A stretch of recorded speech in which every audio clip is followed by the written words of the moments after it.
नर्मदे हर।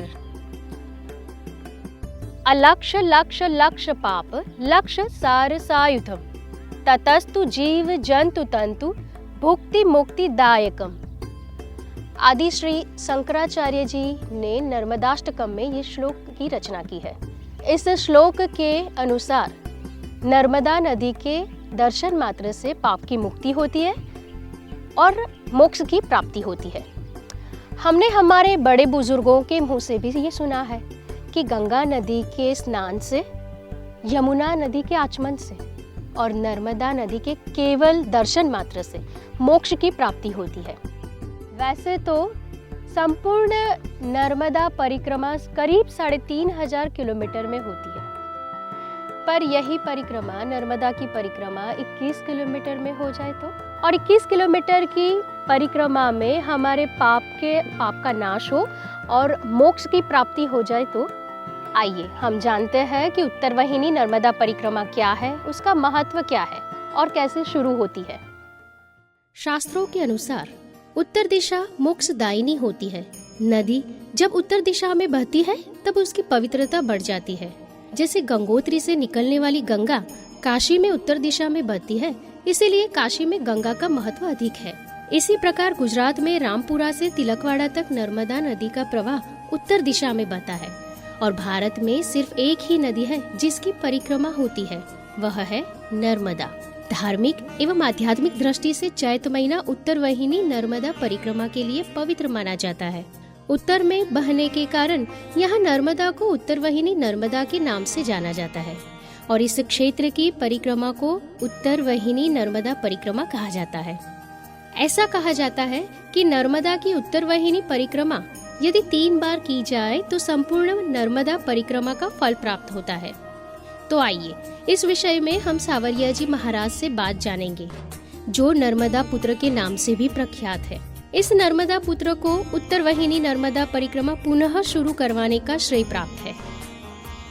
आज થી 7 કલ પહેલા માર્કંડ ઋષિ આ પરિક્રમા પ્રારંભ કરેલી, પરંતુ છેલ્લા 151 વર્ષથી આ પરિક્રમા સ્થગિત થયેલી।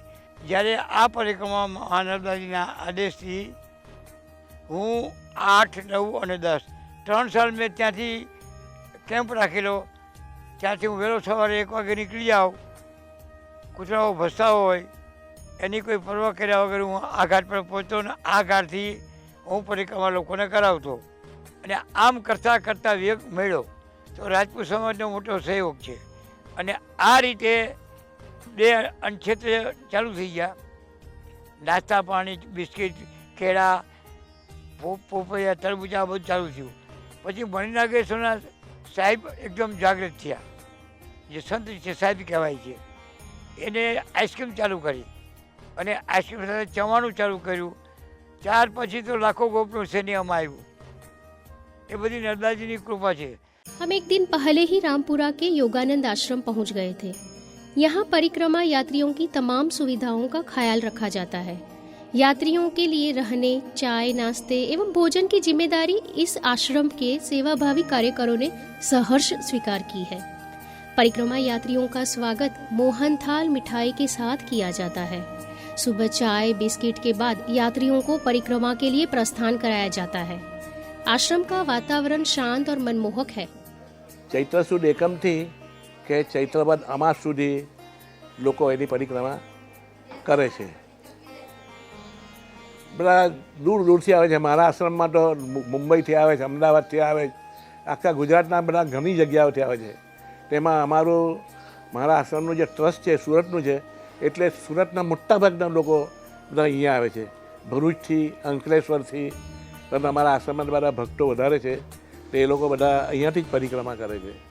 લોકો જે પરિક્રમા કરવાના હોય છે જે દિવસે, તેના આગલા દિવસે બપોર પછી લોકો અહીંયા સાંજ સુધીમાં આવે છે, અહીંયા ભગવાનના દર્શન કરે છે, આરતી એટેન્ડ કરે છે અને પછી અમે અહીંયા જે કંઈ ખીચડી શાક બનાવેલું હોય એ જમીને સૂઈ જાય છે ને બીજે દિવસે સવારે 4 વાગે અહીંયા જે સંત શ્રી સાવરિયા મહારાજ રહે છે આખો મહિનો, એ 4 વાગે બધાને લઈને પરિક્રમા માટે નીકળે છે। અમારા આશ્રમ તરફથી અહીંયા સવારે 3 વાગે ટેબલ પર ચા બિસ્કિટનો નાસ્તો મુકાઈ જાય છે. લોકો એ ચા બિસ્કિટ જેને જેટલી લેવી હોય એ નાસ્તો કરીને સવારે અમારા સાથે 4 વાગે પરિક્રમામાં निकले છે. हम एक दिन पहले ही योगानंद आश्रम आ गए थे, इसलिए संध्या समय आश्रम के पास आए कीड़ी मकोड़ी घाट पर टहलने गए. पास ही पांडव गुफा के दर्शन किए. कहा जाता है कि अपने अज्ञातवास के समय पांडव यहाँ आए थे और उन्होंने शिवलिंग की स्थापना की थी. आज भी लोग नर्मदा स्नान करके शिवलिंग पर जलाभिषेक करते हैं. हमने भी जलाभिषेक का लाभ लिया. छोटा सा मंदिर पर शांति का अद्भुत आकर्षण था. नर्मदा के सपनों को आंखों में सजाकर हम सो गए.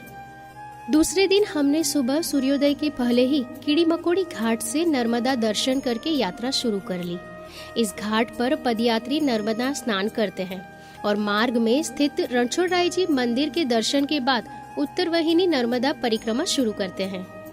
गांव और खेतों के रास्ते चलते धनेश्वर मंदिर, मंगलेश्वर मंदिर, काशी विश्वनाथ महादेव और हनुमान मंदिर के दर्शन किए. साथ ही रास्ते में आए अवधूत आश्रम, तपोवन आश्रम एवं रामानंद आश्रम की भव्यता निहारते हुए हम मार्ग पर आगे बढ़ते रहे. सुबह प्रथम प्रहर में भी आकाश तारों से भरा था.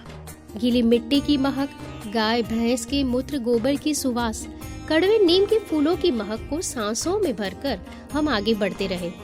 परिक्रमा वासियों की सेवा के लिए स्थानिक लोग इतनी सुबह में भी गर्मा गर्म चाय, नाश्ता, शरबत, फल लिए मौजूद थे. इन सब का आनंद लेते लेते हम सीताराम आश्रम पहुँचे. यहाँ मंदिर आरती के बाद हम नर्मदा नदी के तट पर पहुँचे. आध्यात्मिक ऊर्जा प्रदान करने वाली माँ नर्मदा का दृश्य आह्लादक था. वातावरण शुद्ध एवं स्वास्थ्यवर्धक रहा. सूर्योदय का दृश्य रोमांचित करता रहा. कंकड़ उतने शंकर, हर एक पत्थर का आकार शंकर के शिवलिंग सा. छोटे बड़े सारे पत्थरों से नर्मदा का तट भरा हुआ था. नदी के साथ चलने का अनुभव अद्भुत एवं अवर्णनीय रहा.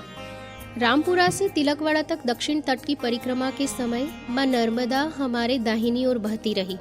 तिलकवाड़ा से नर्मदा के उत्तर तट के लिए नदी को पार करना होता है. रामपरा से हम तिलकवाड़ा तक आ गए और तिलकवाड़ा से अब हम बोट में बैठकर सामने किनारे जाएंगे. तिलकवाड़ा ऐसी जगह है जहाँ से नर्मदा नदी पश्चिम की ओर बहना शुरू करेगी. रामपरा से तिलकवाड़ा तक नर्मदा उत्तर का प्रवाह लिए थी और अब यहाँ से पश्चिम की ओर बहेगी. तो अब हम यहाँ से सामने की ओर जाएंगे. तिलकवाड़ा एक ऐसा स्थान है जहाँ मैण, बाणगंगा, सरस्वती और नर्मदा नदी का संगम होता है. तिलकवाड़ा से हम तिलकेश्वर मंदिर के दर्शन करने गए. तिलकवाड़ा से चांदोद के बीच कई प्राचीन मंदिर एवं आश्रम हैं. मारुति मंदिर, रामेश्वर महादेव, वासुदेवानंद कुटीर, गौतमेश्वर मंदिर, सप्तमातृका मंदिर, तिलकेश्वर महादेव और नर्मदा मंदिर. हालांकि पिछले साल अज्ञानता के कारण मैंने तिलकवाड़ा से सीधे मणिनागेश्वर के रास्ते को पसंद किया था, जिसके कारण इन प्राचीन स्थानों के दर्शन का लाभ नहीं ले पाई थी. वैसे स्थानिक लोगों में तिलकेश्वर स्थान को लेकर कई मतमतांतर है. कई लोग तिलकवाड़ा को उत्तर वाहिनी नर्मदा परिक्रमा का रास्ता नहीं मानते, तो कोई लोग मानते हैं.